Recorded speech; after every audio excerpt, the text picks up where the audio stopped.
बेशक धन दौलत के बिना गुजारा नहीं हो सकता। पेट खाना मांगता है और कपड़ा आदि रहने के लिए ज़रूरतें चाहिए, परंतु कबीर जी ज़्यादा धन और दौलत वालों का अहंकार बड़ी ही सहजता से तोड़ देते थे।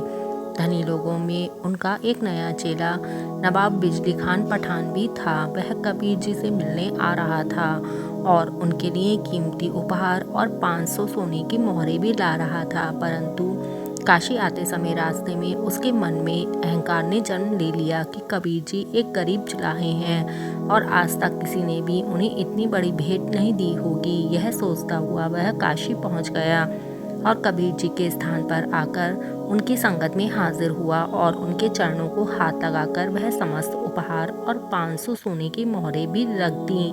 बिजली खान ने कहा, महाराज जी, यह 500 सोने की मोहरें हैं, इन्हें आप अंदर रखवा दीजिए जिससे यह सुरक्षित हो जाएं। कबीर जी ने कहा कि आपको अब इनकी चिंता करने की कोई ज़रूरत नहीं है, यह अच्छे लेखे लग गई हैं। नवाब बिजली खान पठान बोला, कुछ नहीं, परंतु उसको कबीर जी की यह बेपरवाही खड़कती जरूर रही। सत्संग समाप्त हो गया तो भी कबीर जी ने मोहरों की थैली की तरफ कोई ध्यान नहीं दिया और इधर उधर की बातें करते रहे। फिर उठकर खड़े हो गए और कहने लगे, भक्त, चलो आपको अपने एक और गुरु भाई के दर्शन करवा लाएं। वह कबीर जी के साथ चल पड़ा और कबीर जी उसे दरिया के किनारे भक्त रविदास चमार की झोंपड़ी में ले गए। भक्त रविदास जी ने खड़े होकर कबीर जी का और बिजली खान का स्वागत किया और सत्कार के साथ अपने पास बिठा लिया।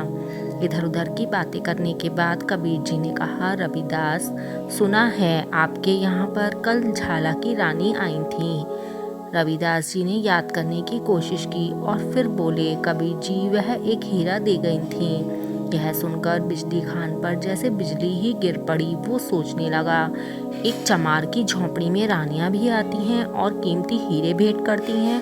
कबीर जी ने पूछा, रविदास जी, वह हीरा कहाँ है? रविदास जी ने कहा, कबीर जी, देखो, शायद इस कोने में पड़ा होगा। मैंने तो कल ही उन्हें कह भेजा था कि पत्थर का यह टुकड़ा ले जाओ और इसको किसी लेखे लगा दो। कबीर जी उठकर झोंपड़ी के उस कोने पर चले गए जिस स्थान पर हीरा रखा हुआ था। कबीर जी हीरा उठाकर ले आए।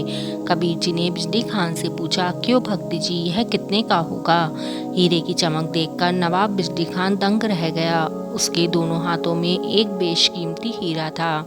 बिजली खान हीरे के बारे में कुछ जानते थे और उन्हें हीरे एकत्रित करने का शौक भी था। बिजली खान ने कहा, महाराज, यह बहुत ही सुंदर हीरा है, बहुत कीमती है।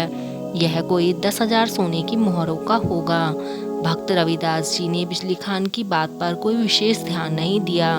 वह बेपरवाही से जूतियां सीते रहे। कबीर जी ने कहा कि बहुत अच्छा, इसे बेच आओ, संत जनों का भंडारा हो जाएगा। रविदास जी ने सारी बातचीत में कोई दिलचस्पी नहीं दिखाई और कबीर जी समेत नवाब बिजली खान पठान दोनों उठकर बाहर आ गए।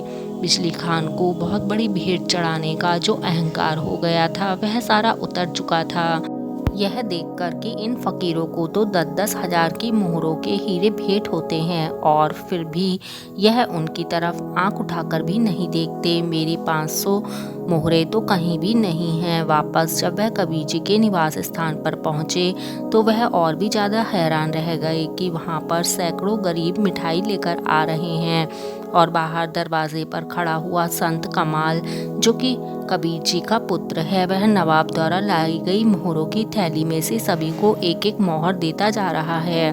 उसके देखते ही देखते वह सारी मोहरें खत्म हो गई, थैली खाली हो गई। इतने में कबीर जी का एक और भक्त आ गया।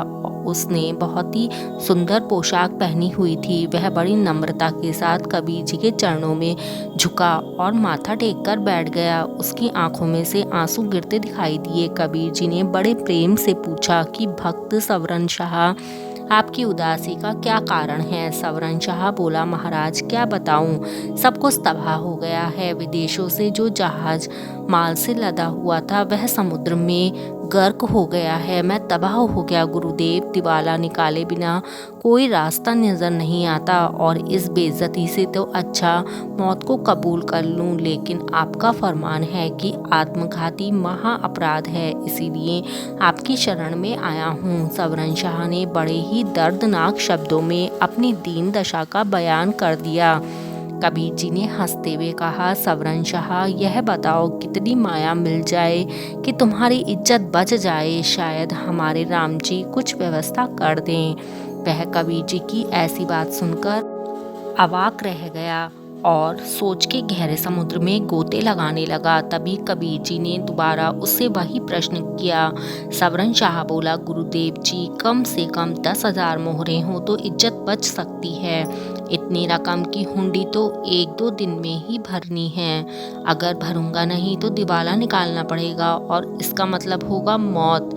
कबीर जी ने नवाब से कहा, बिजली खान, भक्त रविदास जी के यहाँ से लाया हुआ वह हीरा सवरण को दे दो। बिजली खान ने ऐसा ही किया। सवरण शाह बोला, परंतु महाराज, यह हीरा तो कम से कम 50,000 मोहरों का है और मेरी ज़रूरत तो केवल 10,000 मोहरों की है। यह सुनकर बिजली खान बुरी तरह चौंक गया। कबीर जी ने कहा, सवरण शाह, यह हीरा रख लो और जो बचे वह ज़रूरतमंदों में बांट देना। सवरण वह हीरा लेकर चला गया। बिजली खान कबीर जी के चरणों में गिर गया और माफ़ी मांगने लगा कि हे गुरुदेव, मुझे क्षमा कर दो।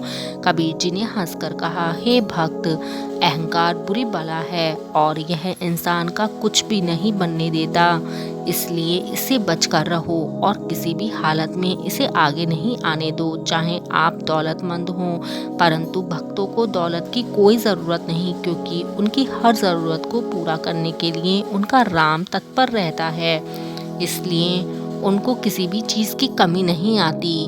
नवाब बिजली खान पठान के कपाट खुल गए।